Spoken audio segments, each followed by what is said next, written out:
Hi, I'm Ethan, the garage door technician, and in this house we have a door that went off track. I'm gonna go inside and I'm gonna show you what happened and what her neighbor did that made it even worse. So we are inside the garage, and as you can see, one side is higher than the other side, and the reason is because the cable here got unraveled.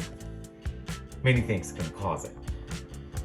They put the door down while there was something in the way, or the springs are just not holding the door anymore and the cables just jumped.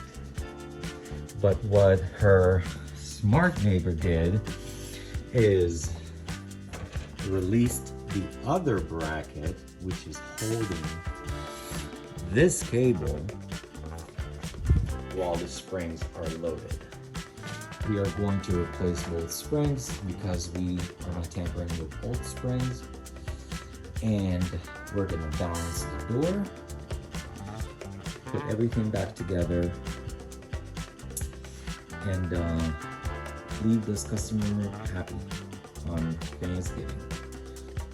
Whatever you do, if you have a typical situation, never ever touch the cables while the springs are loaded.